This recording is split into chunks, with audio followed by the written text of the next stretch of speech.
Where's my notification? It should be coming alive now. All right, guys. If we're live, we're just making sure that everything works. Looks like we have some connection right here. So I can Oh, always. there it is. So to all four of you, if you're watching it, please mute it, because else we'll have some very annoying noise. All right, so the podcast will start in just a few minutes, but we just want to see if there's anyone who want to join and listen in. But yeah. So this is of course a very I need to make everything ready right here. Hello and keeping Russian. Rushden. I feel like I always mispronounce your name. All right, here we are. Now I also have to chat the right place. Wonderful. Wonderful. I don't know if we should just start the episode for real. Are we all ready? Yeah, I'm about as ready as I can be. Wonderful. Well, I guess we'll just start it. I opened YouTube and looked at myself, and that was uncomfortable. Better get used to it. All right. Well, yeah, let's just start the episode then. I need to think about how I sit, because normally I just sit like this all the time. Just fall down slow. Oh, I have my truck seat scooted all the way back. It's like leaning back a little bit. I always get all comfy and sit sideways in my truck.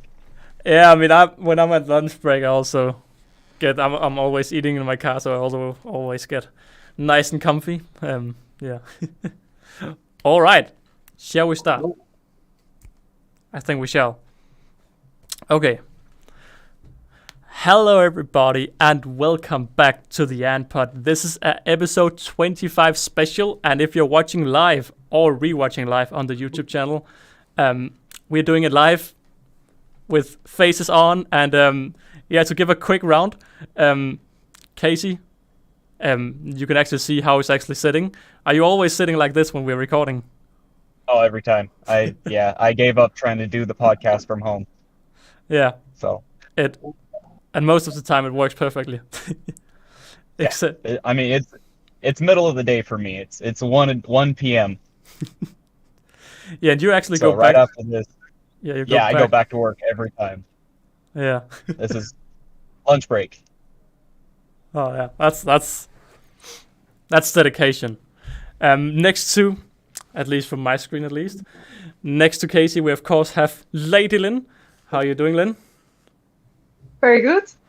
Not uncomfortable at all sitting streaming? A little bit. It's something different for me. I don't normally record my face, so yeah, that's a bit odd. Yeah, I haven't tried it either before, so it's new for everyone. Just kidding.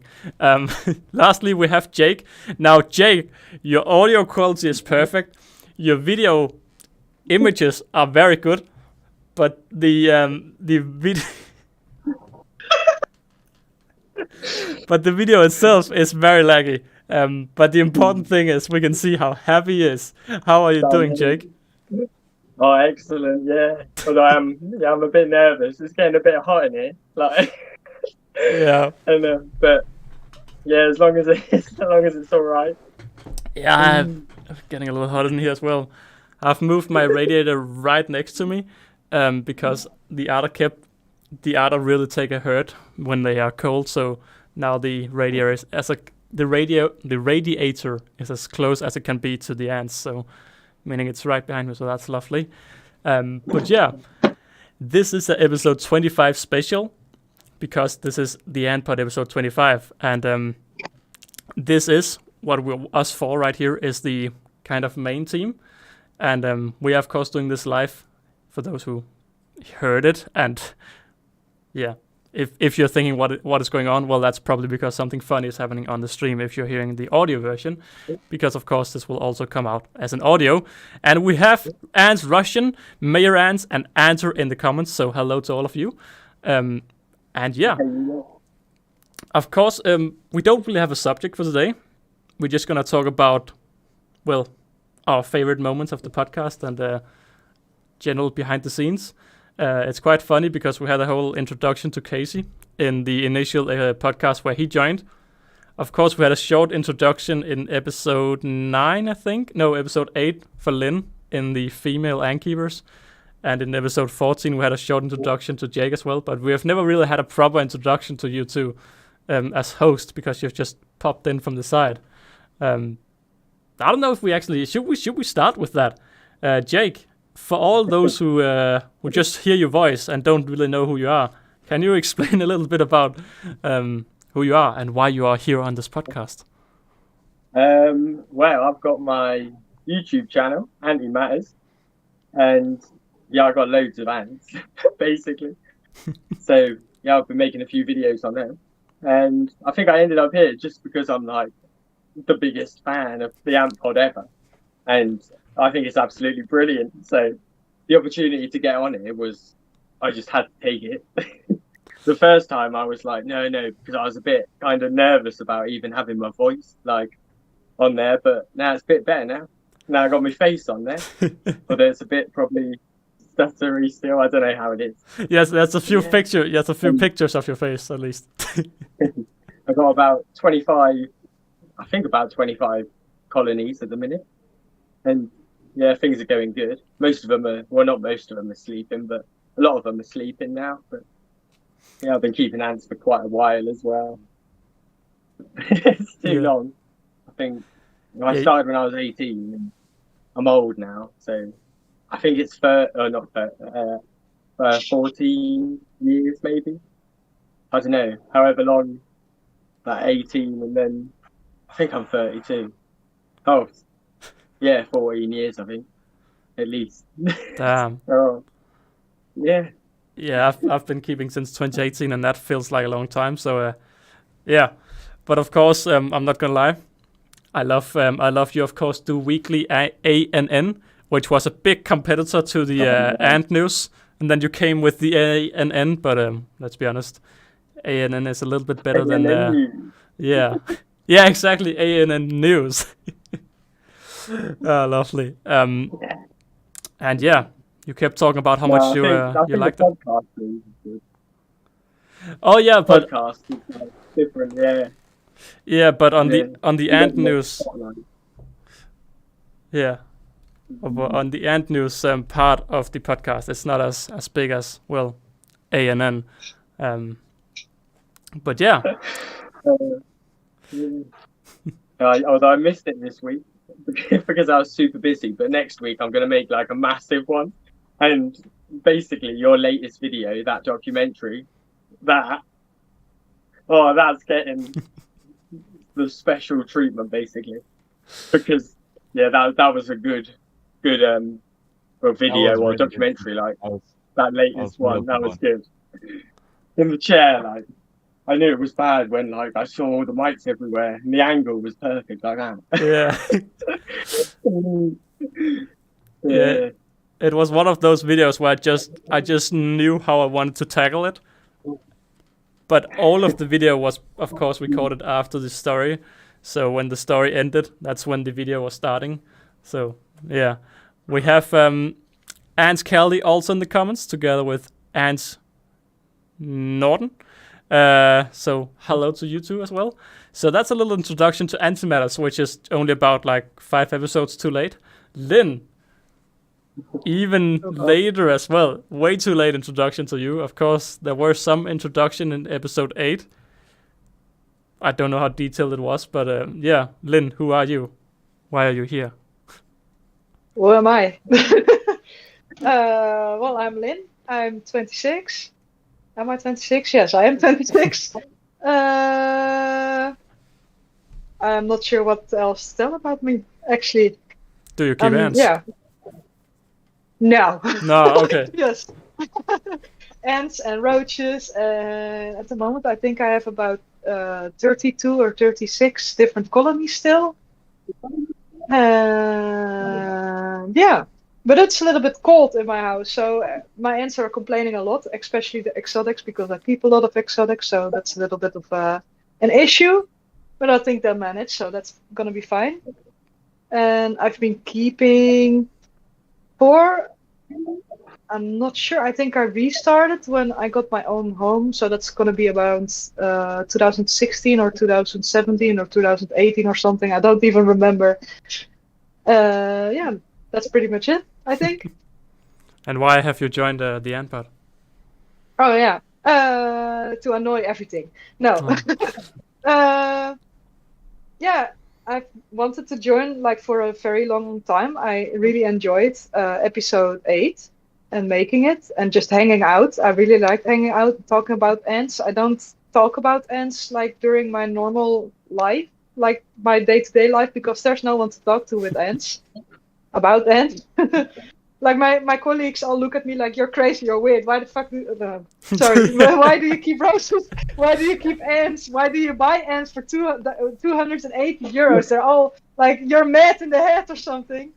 And yeah, this is my go-to point, and I really like it. Like, yeah, should have done it sooner. Yeah, I think I mean that's the whole reason why I've done this podcast as well. I love talking with people about ants. But there's no reason to just reach out to random people to say, hey, you know what, blah blah blah. It's much better to just do a podcast where to just drop some episodes just talking about ants. Casey, I mean, well, of course we have had an introduction to you, but why not just do an introduction again while we're doing the whole round? Casey, who are you? I'm the American. When you were requesting new co-hosts, I just kind of, I message random people on Instagram constantly with like dumb questions about ants. Like somebody knows something that I want to know, and so I just talk to that person, and that's basically how I ended up here. I just Hollifer needed a new co-host, and I was like, why not? Give it a shot. Hey, you gave it quite a shot. I remember. I don't have ant friends like locally either. Like, there's a couple people I've talked to, but like nobody who wants to just talk way too much about bugs and ants. It seemed like a really good opportunity. Yeah, it's and I must say, since we've learned each other, it's so interesting hearing your side of everything, because it's just so different to European ant keeping. I mean, fundamentally it's the same, but yeah, it's very different still. And I remember I had like the perfect team when I started. I was like, oh yeah, it's gonna be perfect. Ryan and Sam, we're like 3 and we have totally different opinions.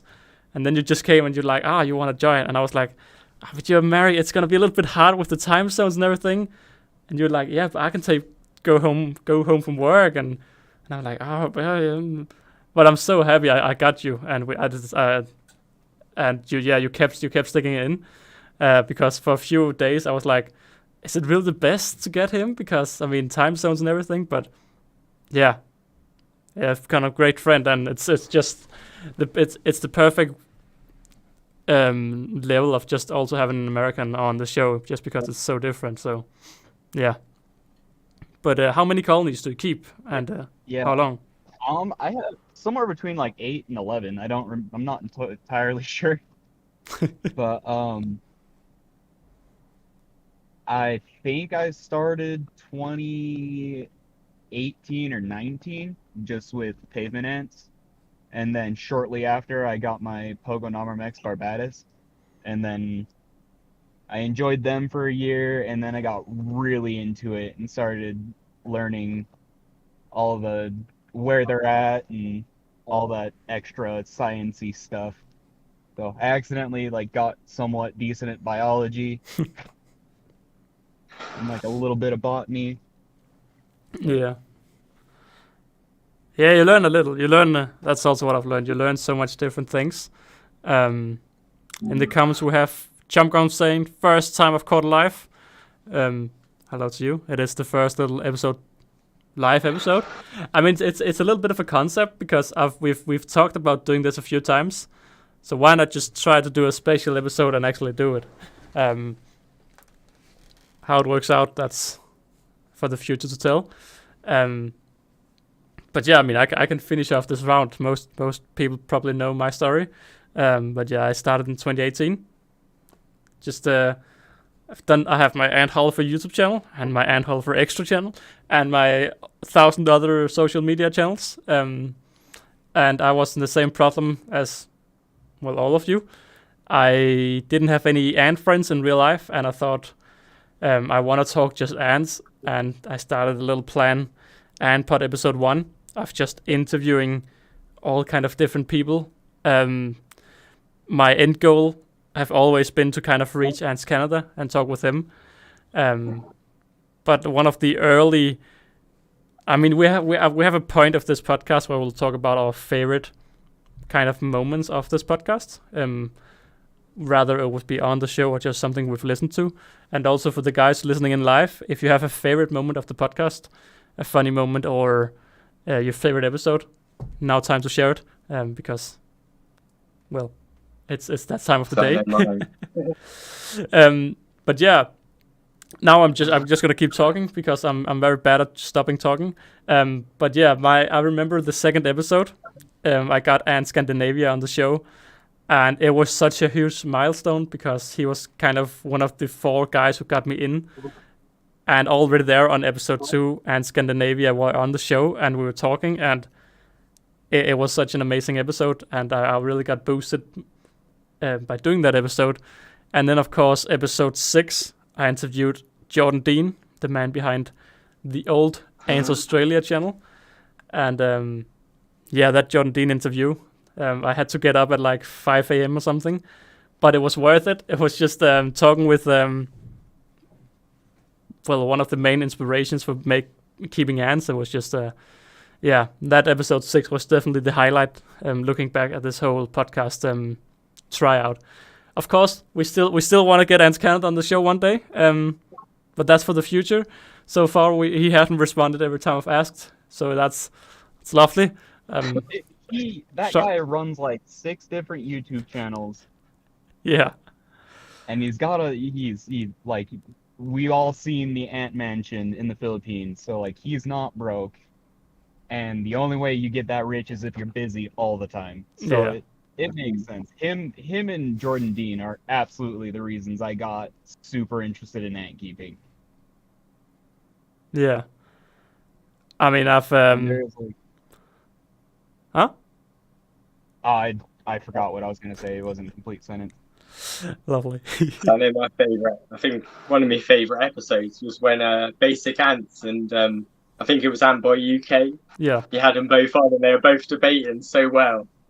And yeah, they covered like everything, like, even the debate about test tubes. It was like, it's brilliant. Like, it's like, do you go for like glass, and it's like, or plastic? Like, it's like the cheapness. It's gonna smash. Like, they got everything. And yeah, so I do like that one. I mean that episode turns. Yeah, that episode was so much better than initially planned. To come with a little behind the scenes, of course, this is episode nothing. It's just ant keeping 101. I think it's a 3-hour long podcast, and it's just covering all the basics. And of course, I want to get Basic Ants on the show to do that podcast. And I kept seeing on Facebook that Antboy UK was like helping and answering the same starter questions. And I was like, let's just get him on as well if he wanted to. And he, of course, wanted to. And yeah, those two really balanced each other out. So would you say that's your favorite moment of the podcast then, Antimatters? Or Jake? That's one of them, yeah. If I like rewatched it all, I might find or remember other ones, but I do just love the bit where they're debating test tubes. It's just like the passion and the depth of the debate. It was like brilliant. Like, yeah. Bottom right, that would be Lynn. Yeah, we of course have a few commenting live. Lynn, what would you say is your favorite moment of the Antpod? I think I like the Leafcutter podcast the most because I learned like a crazy amount of stuff in that during that episode, and it was really and of course the honeypots, because I don't know much about honeypots. I don't know much about leafcutters, so I learned a lot about those two, and I really like that. Yeah, very simple, but yeah, that's pretty much very educational. So it's not even the episode you were on, the first episode 8? No, I liked it. I liked being on there, but I like listening as well and learning. Yeah, the podcasts for me, they are to learn stuff, to new stuff, to hear new ideas or arguments or stuff. Why you should do things, why you should not do things, different opinions of other people and stuff like that. So that's why I listened to the Endpod, or started listening to the Endpod actually. Yeah. I mean, the main reason I started this was also because, of course, Formicast was another podcast, and I loved listening to that. It was a little bit shorter. Most of the episodes were, I think, 30 to 40 minutes. But it was always amazing to just have something to look forward to. I think it was every Monday it came out.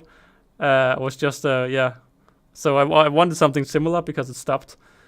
But it's definitely not the same to be on the episode. But hopefully the viewers experience that feeling. When he was talking about coming back for his second season, because everybody kind of took a break at the same time, like there's the Colonial Antcast as well. But when Formicast was talking about coming back, he hit me up because I just messaged him back and forth on Instagram all the time.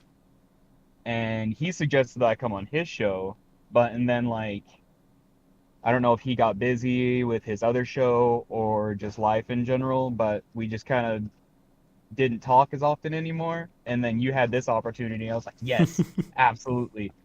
Because I wanted Ant content to listen to while I'm at work.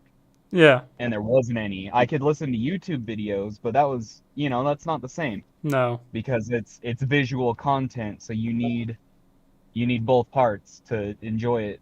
Whereas and I figured, well, if there is no content for me to consume, then let's make some content. Yeah. Yeah, you're right. So I wonder. It's been fun. I'm having such a good time on this show. Honestly, it's great. Yeah, I love how much you've developed over since episode 10. I think episode 10 was the first one you were in. Of course, Lynn and Jake are fairly new to the Endpod team, but I love how the first few episodes we kind of had to learn each other. But now, if I just drop the question out, you always catch it and just come with a good answer. So yeah, it's of course, the more we get to know each other, the better the podcast gets, because that's something I've found a lot of struggle with how a podcast, when you hear like a professional podcast, how they always just flow so well. But we're getting there. We're slowly getting there. And Casey, what would your favorite moment of this podcast or of the Endpod be then? The first ones you did were just interviews. Those ones are all, I've re-listened to those several times. Probably my favorite episode would be the Honeypot episode, because I love just dry, I want all the information, I want to learn. So I like the super dry educational stuff. But it's also, I like hearing how other people do things, because like, there's more than one way to do things, and if you know all of them, then you can pick out what works best for you. Yeah. So I just like listening to how everybody else does stuff, and like, you guys have access to a bunch of ants that I can't have, and so I kind of I live through you in that way. Yeah. Yeah, how cool it is to actually buy exotics. Oh, well, your guys' exotics aren't exotic to me. Well, some of them, but at the same time, they are. I don't know. It's just, you guys have stuff that I can't have, and I'm jealous. And I live through your colonies. Yeah, I think that's also some of the things I've learned over.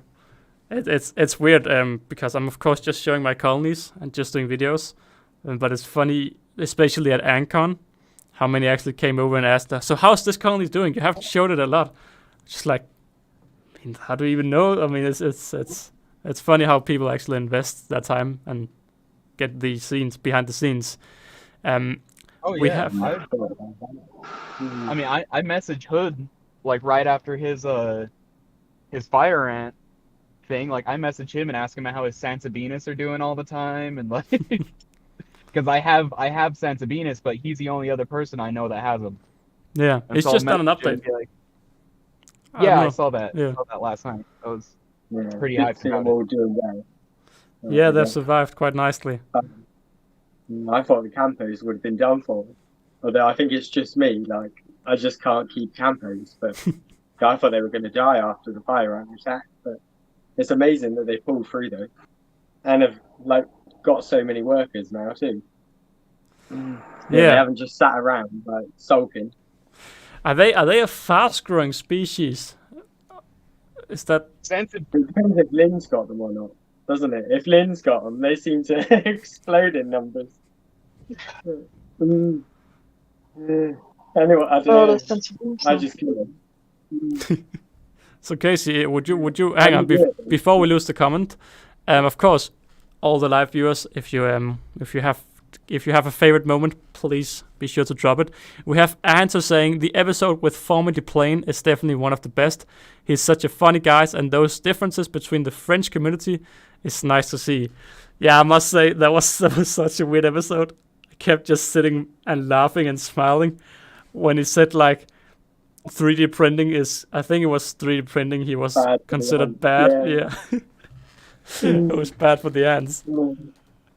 Yeah, I mean, I just love having, just like you also said, Casey, with the knowledge drops, just sitting back and and smiling, just sitting listening. It's that's what I love about the interviews, because then it's not me who sits and talks, but I can just sit down like you guys listening live and just sit and listen to knowledge. But how big is your Sansabeanus colony then, Casey? mine aren't much more ahead of Hood's. Like I maybe have 8 workers each. I have 2 colonies because I eventually I have 2 of almost everything because I eventually want to attempt the captive breed. Okay. I don't know how yet, but I'm gonna get there. I'm gonna figure it out when I have elates. But Are they? yeah, so I keep 2 of everything for that purpose eventually. That's so But yeah. fascinating. They're pretty good. I like them. They grow faster than Vinicus. I don't know how to say it, but they grow faster than most of the other ones that I've had so far, which is only 2 other Camponotus species. But they definitely grow faster than the last one I had. Yeah. So how are you planning on? Do you have like a picture of how you wanna do the indoor nuptial flight? Since you are keeping 2, you must have thought of something. Yeah, kind of. So I've kind of considered like, is it possible to leave my windows open? Like, because Ants Canada has had nuptial flights in his ant room. So I was like, all right, it's got to be possible. Because if people are having their ants try and fly in their ant room, then it's got to be, if you have 2 species, then you can just have an accidental nuptial flight. But trying to figure out how to get it contained is where I'm kind of stuck. I kind of figured I'd cross that bridge when I got to it. Yeah. Like maybe a bug net or something, like a mosquito bed net. I could probably make something out of that, or Yeah. I don't really know. Jordan Dean, Ants Australia, he also had the same with his Fidoli colony, I think. The naturalistic setup, and he placed the setup right over the window and just made them fly straight out of the window if they were to fly. Evening to crazy antics. That's what I do with my Myrmica rubra. Like whenever they'd have a flight in their kind of big tanks, I'd just stick in their window, open the window, and let them fly out the window, and away they go. Yeah. Best place for them. It's a nice thing about natives, I guess, though, that you can just crack open a window and let them out. But how do you ensure they don't fly and just build inside your house? No idea really, but I think the light in it. So if you have the house not too dark, they'll just chase the light out the window. That's my figuring anyway. Although they might be going around the house, but there's a lot of spiders that mop them up. Yeah. So I still live with my parents, but eventually, like when I get my own place, I'd really like to build a sunroom. And And I what's think what's that what's a would be- sunroom? It's basically like a room with really big windows on as many walls as possible. So like usually 3 walls would be all glass, and then like you'd use it as like a sitting area. You keep your plants and stuff in there, and it's really not meant for anything other than hanging out in the sun without going outside, I guess. Yeah. It's like a greenhouse that's attached to your normal house. Oh, conservatory. I think, yeah. Yeah, Conservatory. that's a fancier word for it. Absolutely. Yeah. That's the British word. The good. Yeah. Americans call it like we see it, Yeah, I love those You know, comparison videos. like sidewalks and fall, Yeah, a parking lot, a lot for parking. yeah. I love seeing the videos where they compare the British American words and just here's a queue and here's a line. Just But then it's like, here's someone crossing the road, and then it's like, here's someone jaywalking, and it's like, what on earth is jaywalking? Like, I think Yeah. it's literally crossing the road, isn't it? Jaywalking. Yeah, it's Like, when you crossing- cross the road. It's crossing the naughty. road without using the designated crosswalk. That's so weird. It's Like, technically you a just cross crime. the road anywhere here. It's a free for all. Like, anywhere you want, you just go for it. Look left. I think look that's right, how it is look in like left and bigger right again. cities, but I'm not really Mm. sure. yeah, I it's just- the same in Denmark. Just free for all. I've never seen Yeah. anybody get in trouble for it. No, Like I've never heard of anybody getting a jaywalking ticket. no, but you've heard about the not so good stories.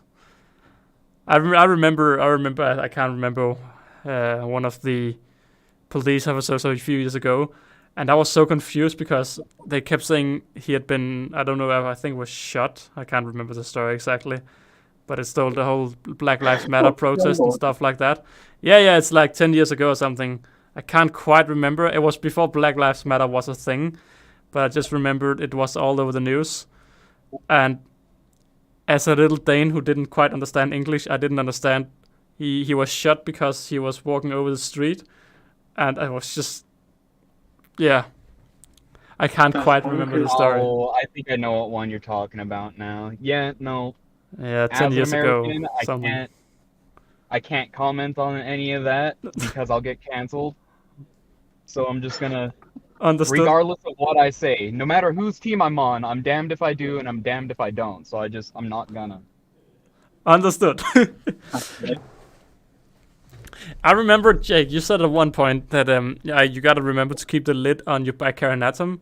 Have you noticed that they've like flown up in the ceiling, or is it just because Yeah, I they have crawl out? before.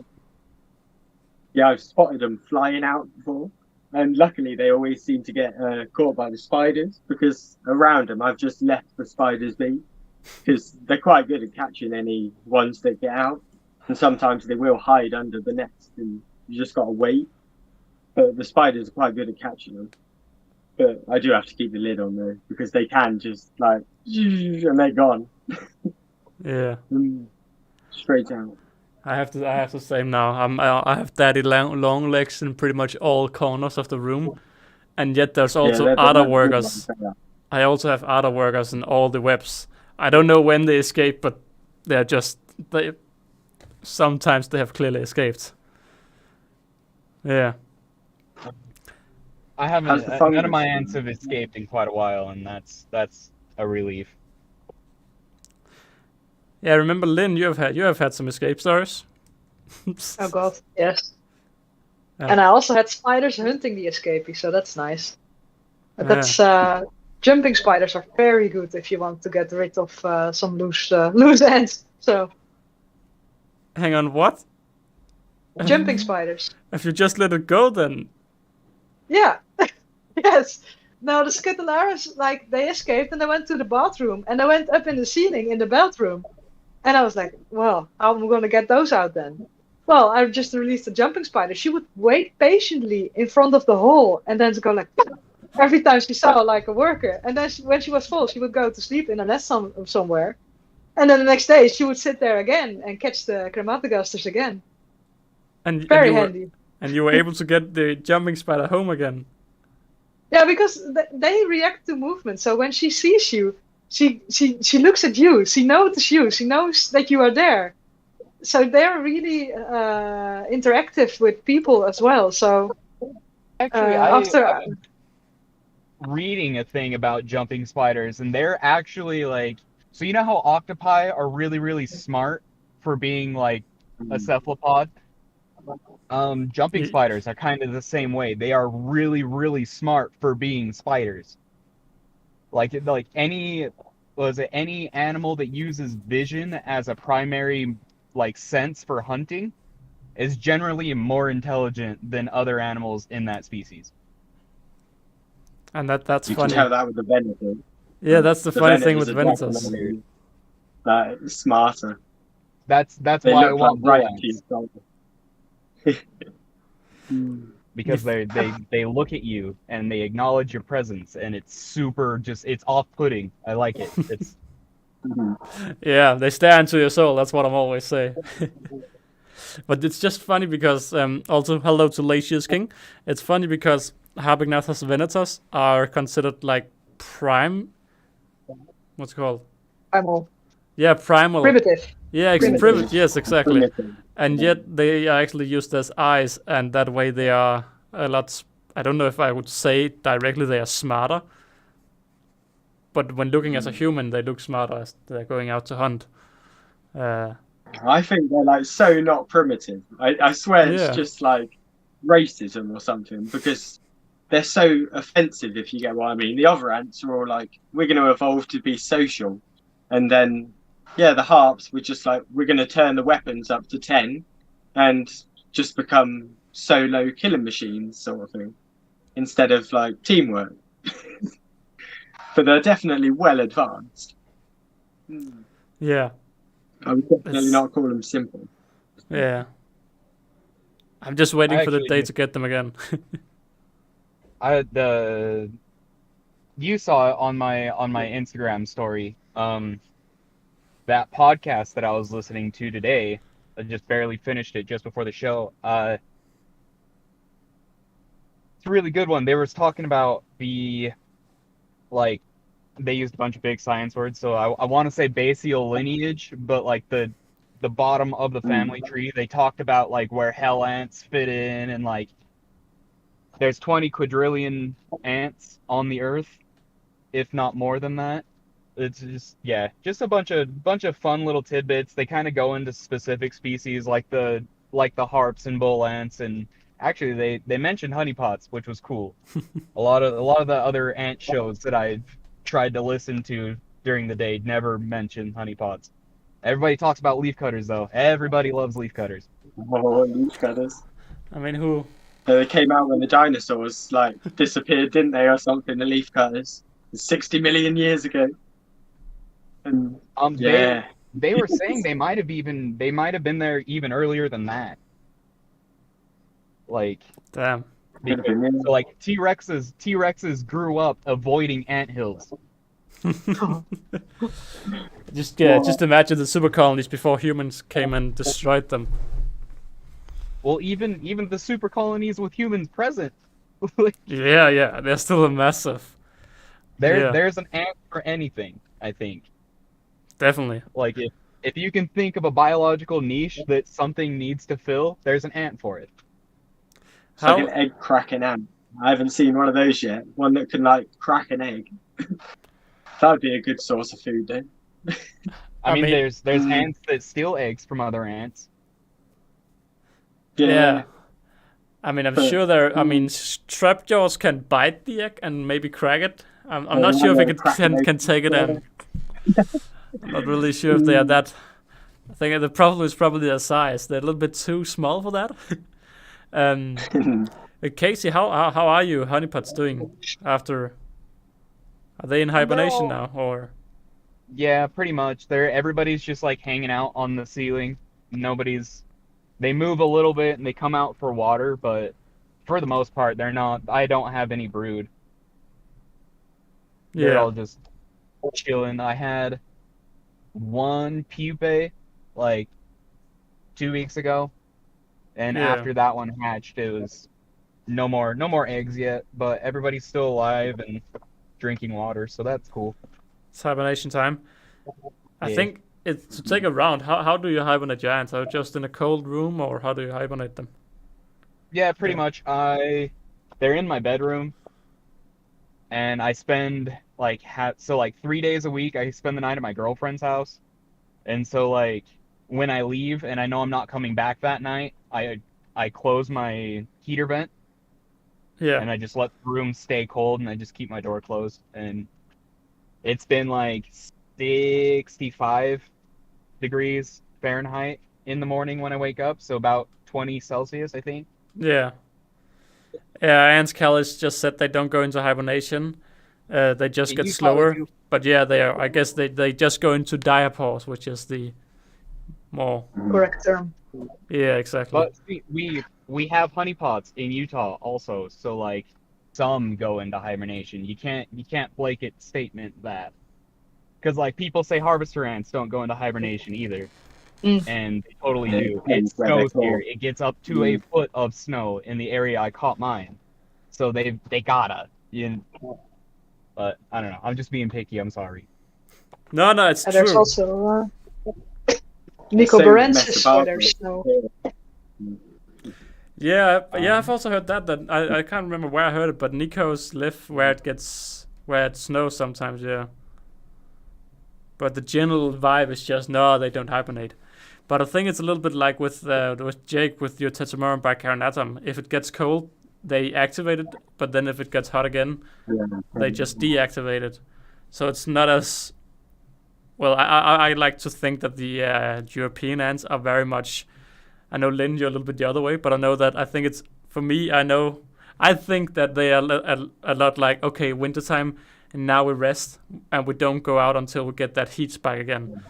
But it seems exotic ants have adapted a little bit more, or maybe the European ants are just cheating what I'm thinking, and it's more like Lynn says, that they just adapt, always.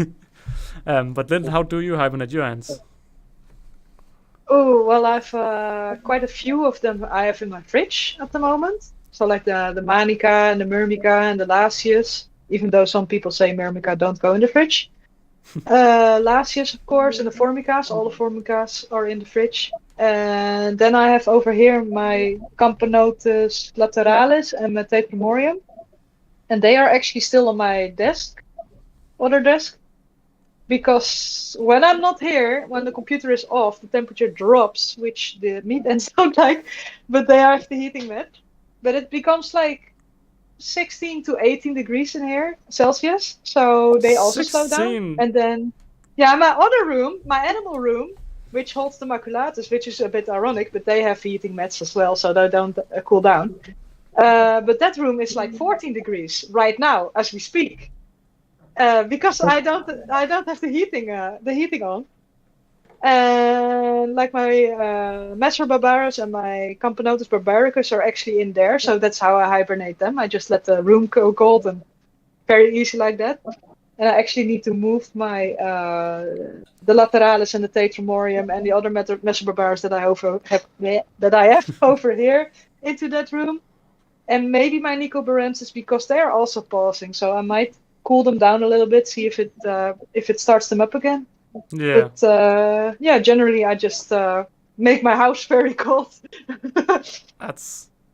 Yeah, I don't know. I don't understand how you can live in that. Good evening to Antics, by the way. It's good you don't have leaf cutters. My room was 20 degrees, and I've never lost that much fungus in 1 week. I mean, I lost half my fungus because the room was 20 degrees. And they're still fighting to get it up to where it was. I mean, that's why my radiator is literally right in front of the leaf cutters, because I'm trying desperately to get the heat up again. I mean, it's 24 at the moment, so it's up there, but that's also one of the hottest days, hottest times it's been in here. Normally it's around 22, but the leaf, I mean, they've just lost half the fungi. It's crazy, due to it being colder. So yeah, good thing you don't keep leaf cutters, Lynn. Yeah, that's one of the main reasons that I don't keep them, because of the one is the leaves, which is also funny, and two is the temperatures. Yeah, I can't keep it stable here, or well, stable the wrong way. That's it. Yeah. Hey, it's funny because I've never really had any problems with humidity. My problem is purely heat. Too hot. It's not too. I mean, it's not been too hot to keep the room not too hot because during hot summer, I've just had a curtain in front and just not opened the door at all into the ant room. So the ant room was actually the coldest room in summer. It was so cold that even in the afternoons I had to run my radiator because it was only 24 degrees, and then at night it would of course get colder. So my radiator would be on at night and turn off at day, just because if I had the curtains up, it would be 30 degrees because that was the rest of the house temperature or apartment. Jake, how do you hibernate your ants? Yeah, I stick all the ants in one of the colder rooms. The room I'm in at the minute, my bedroom, it's got the computer in, so it's a little bit warmer. So I just stick them in the living room, basically. And yeah, it gets a bit chilly in there. Like last night, I think it got down to 11 in there, so it's a good temperature for hibernating the girls. And some of them, though, I'm kind of, I don't know if I'll hibernate my Tetramorium chispitum this winter, but I've kept some of them up. I just stick them in the incubator, keep them warm. You're breaking the hibernation rules. It's like my lashes. They've had a few weeks. Like, they had a little bit of time. Dangerous. Maybe like 3 Danger. weeks. I remember I asked Hood. Of course, Hans Hood did the whole hibernation experiment. But due to him getting, I think, too busy and wasn't enough time, he had to call off the experiment and not really document it. But I asked, how did it go? Did you still do it? And he said, yeah. All the guys who didn't hibernate, the ants did extremely well over winter. But they all, don't quote me, ask Ants Hood if you want the correct answer. But I'm pretty sure he said that all the colonies he didn't hibernate with Elaceus nigers, they did well until like March, and they just stopped, and they just acted weird, and as far as I remember, they didn't survive. So, yeah, they do well in hibernation, but they don't do well after hibernation. That's where time breaks. Or yeah. I'm hoping that they do alright. They did have a few weeks, about 3 or 4, like of hibernation, and I was like, that'll do for you lot, because you're only small, and I don't want you to get too cold. I'm hoping they'll be alright. I'm still not sure what to do with the Manica rubidina. What do I do with? You're meant to hibernate them, but they're so delicate. I don't want to kill them. It's funny because Lynn, you also said before that you were hibernating your rubas, right? Yep. Yeah. And my ruby does. And you said you want you should do it or not. Well, some people don't let them go that low because they, even when they're in the fridge right now, they are actively scavenging, even though it's 5 degrees in there, 5 degrees Celsius. They are still out running about. Same with the Manica. They are looking for sugars. Looking for sugars, looking for protein. They're looking around. They're still active, even though they're very cold. And all the Lasius and Formica are just clustered like a big clump, and then they are like everywhere looking for food. So yeah, maybe 15 degrees is better for them, and then 1 month really low, and then next year 15. I'm not sure yet. I need to experiment on that. I actually have 2 Manicas at the moment, and I think I'm gonna take one of them out of the hibernation earlier to see how the colony will react on it.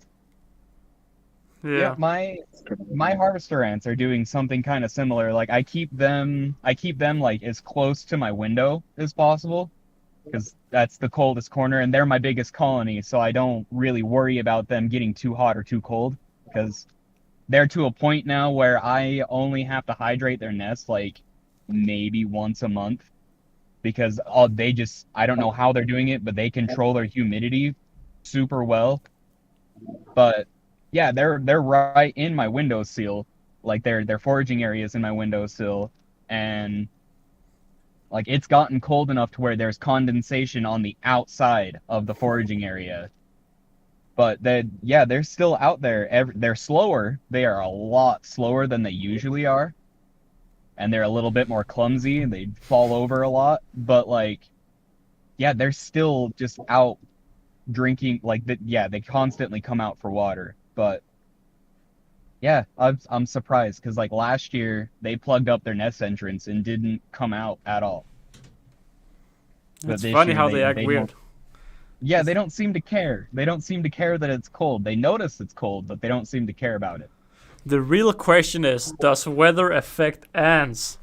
Boom. Oh no. Oh, Go again. Yeah. boom. Next week's episode right there.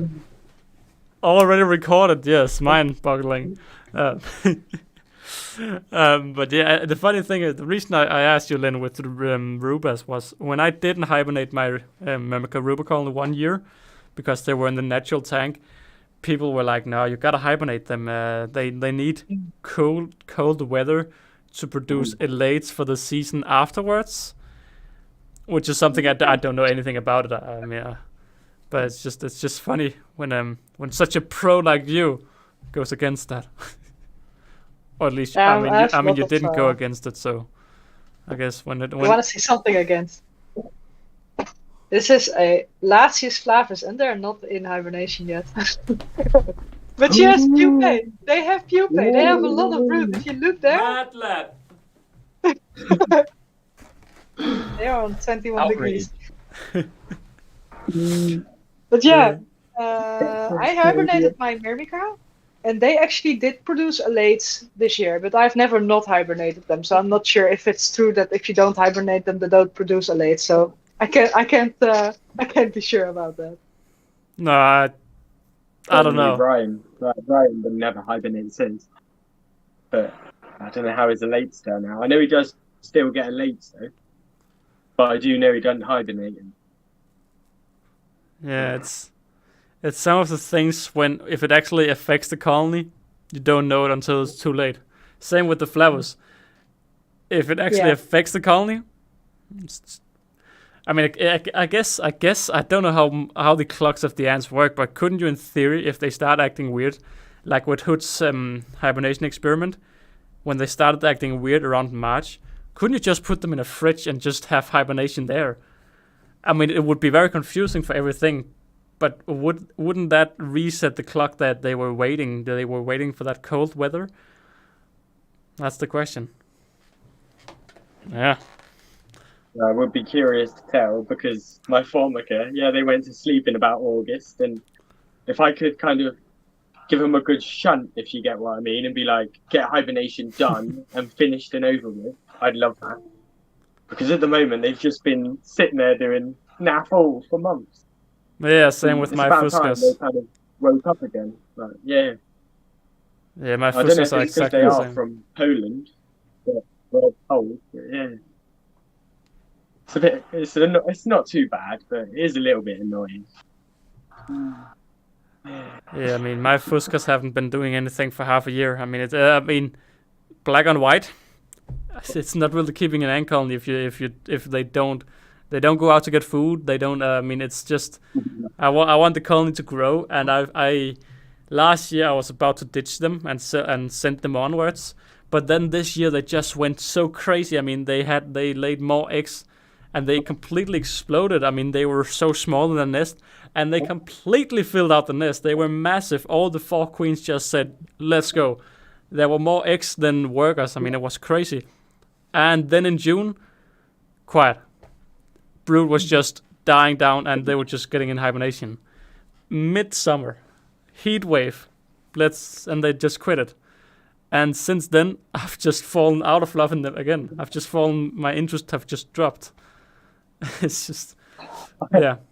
Yeah, I've thought about getting rid of my Formica several times because they are really, mine are really like a brood cycle type of ant, if that makes sense. So like they'll have like 3 months with absolutely no larvae, no pupae, no eggs. And then like all of a sudden they'll just be a big cluster. and then they don't massive, like yeah. they do them in batches. So she'll lay like 50 eggs, raise them all, take a month break, and then lay another 50 eggs or something. Yeah. Like it's super weird. So like my Formica are super boring for that reason, and they don't like proteins very much. Like they don't like eating bugs that much. Like they're all nanotics still, but I've given them like whole crickets and like grasshopper legs and things like that, and like they pretty much lick it till it's dry and then never touch it again. Yeah. And so I'm constantly just picking dried bug parts out of it, and I don't even feel like they ate any of it. I'm like, finish your food. Yeah. But yeah, that's the thing. It's one of the common things as well. People say my ants don't eat protein, and I can say, well, are the larvae growing? And then they say, yeah, well, yes, they are.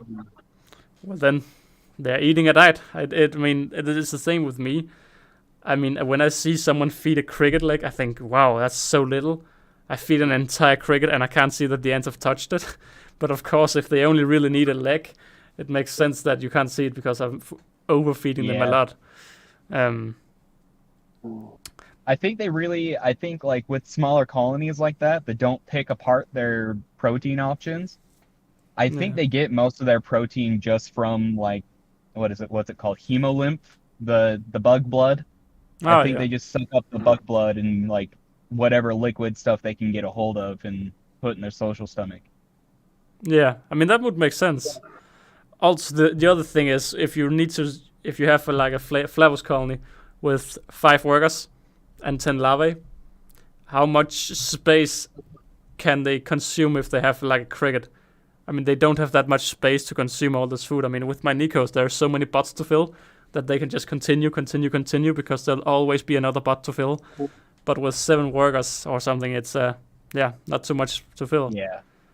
But guys, we are getting close to the end.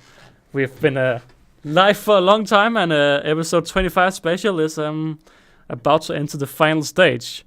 Okay, any ant news from you guys? Just the podcast on my Instagram story. That's all I've got. It's called I forget. Hold on. It is the Common Descent podcast, and I guess they were paleontologists that became science communicators, and yeah, they did an episode on ants as an entire like family. How in the long animal is the kingdom, episode? so about an hour and a half. It's pretty good. I liked it. Nice. Lovely. Well, what about you, Jake? I went on. Oh, sorry. Go on. Oh, I just went on Spotify and looked up ants. That's I found it. So The secret is out there The now. only news I've already got is it's got ANN next week, and it's going to be a massive one. And Oliver's Mike video, that's going to be on there. And then, yeah, what other news? I think that's about it, really. Everything has slowed down a little bit. I have noticed that now with the news, but yeah, it's all going well. Try not to drop the camera. Yeah. It's that's the funny all the thing news is I've got. seeing all the Australian antkeepers waking up now. No ants coming out, and I mean the antkeeper have been posting throughout his hibernation. Oh, I don't know how it works, to be honest, but yeah, he's of course still posting also. Yeah, that's the funny I'm thing. quite glad that they're still going. Yeah. Luckily, there's quite a few of them nowadays, so I can make like the news just about them if I have to. Yeah. Yeah. Should be. What about you, Lynn? Any ant news? And if you don't have any ant news, it's time for the Mesocephalotus news thing. Well, I don't know if maybe I can actually try to show them off. I don't think actually. That's the downside of the penis. It looks great. Yes. I don't want to tilt them too far. Nah. That's the problem. I might be able to shove like the sideways like this. Yes, there we go. So for all those audio listeners, Lynn is she's showing the It's hard ants. to see. I thought they were in a V. I thought they were in a That's Saturn. No, I don't have any settings available. They are all hiding in here, but there's now 3 Cephalotes workers. Very much brute still. All of the seats like rolled down in the outro, but that doesn't matter. 3 Cephalotes workers you can see here. The medias are running about. The Cephalotes and everything is now clopped up over here. They still have a lot of brood, so they're doing very well. Now I need to turn it around again. Lovely. Well, for my ant news, I think Jake said a little bit. I've showed my making of this documentary on my Instagram channel. Pretty much from the start, the day I started editing till the end of the video. So it's been a fun showing everything kind of behind the scenes. I still need to do one final story where I talk about the stats because I want to go over everything. But yeah, I mean my ant news is what was it? There was a video. Someone made a video. No, I can't remember. Either way, my personal ant news is just my Ada have had a massive drop. My Nico still have mites, and it's all good in games in here.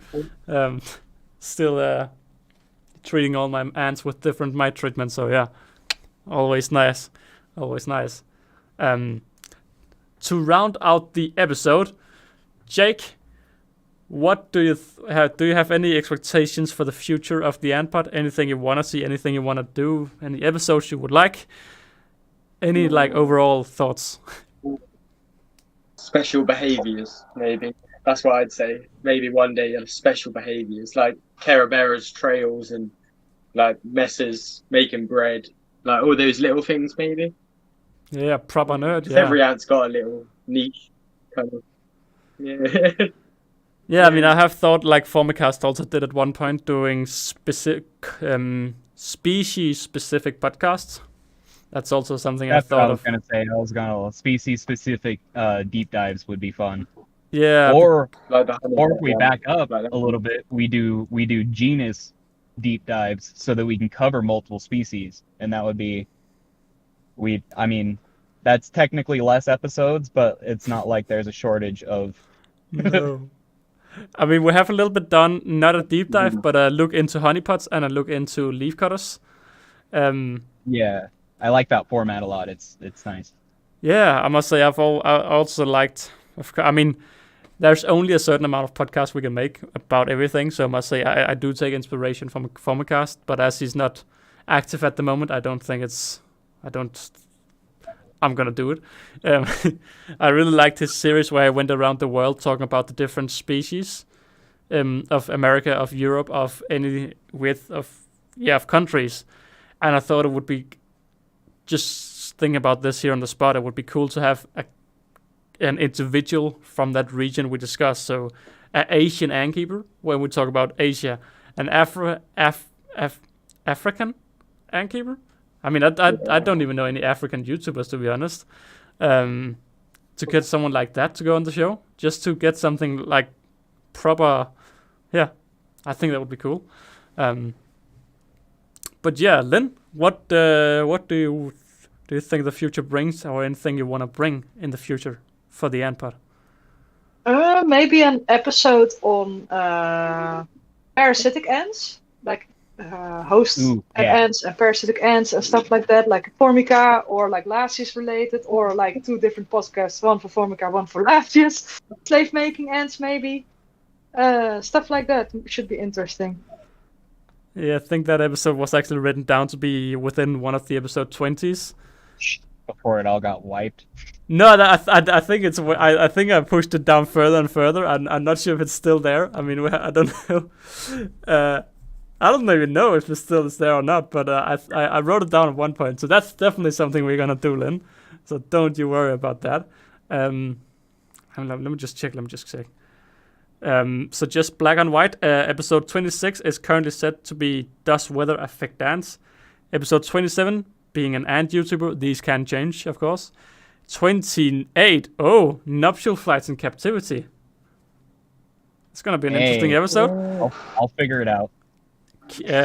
Episode 29. I actually have some nice things about that. Yeah, so that's one of the upcoming. I mean, I'm sure I put it down at one point, the keeping parasitic ants.